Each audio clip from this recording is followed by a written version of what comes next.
बिस्मिल्लाहिर्रहमानिर्रहीम। अस्सलामुअलैकुम। मूसा अलैहिस्सलाम ने क़ारून को ज़कात का कहा तो क़ारून बुरा मान गया। क़ारून सोच में पड़ गया कि इतनी रकम मैं ज़कात में क्यों ही दूँ आखिर।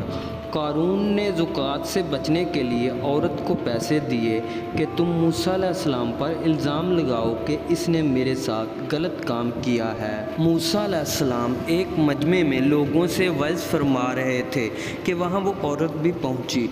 मूसा अलैहिस्सलाम से मजमे में एक पूछने वाले ने पूछा कि जो इंसान किसी औरत से ज़िना करे इसकी सज़ा क्या है।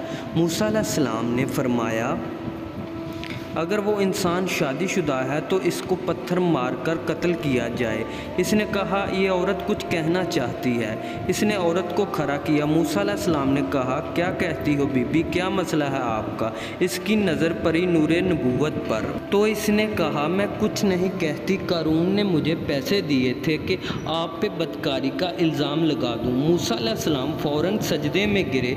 अल्लाह ने फरमाया, मूसा आज तो ज़मीन को जो हुक्म देगा वो की तमील करेगी।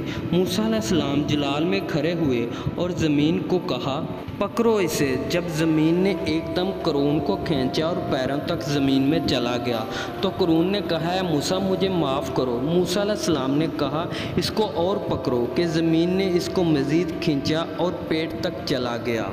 क़ारून चीख कर कहा, है मूसा मुझे माफ़ करो। क़ारून कहता है, माफ़ कर दो।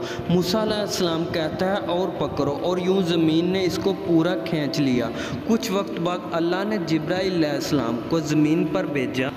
फरमाया, मूसा बड़ा मजबूत है तेरा दिल, इतनी इसने तेरी मिन्नतें की और ये नरम ना हुआ। मेरी इज़्ज़त की कसम, अगर क़ारून मुझे एक बार भी पुकारता तो मैं इसको ज़मीन से वापस निकाल लेता। अल्लाह अकबर। जो क़ारून को माफ़ करने के लिए तैयार है, फिर हम तो उसके महबूब की उम्मत हैं। सुबहान अल्लाह, क्या करीम है परवरदिगार की शान।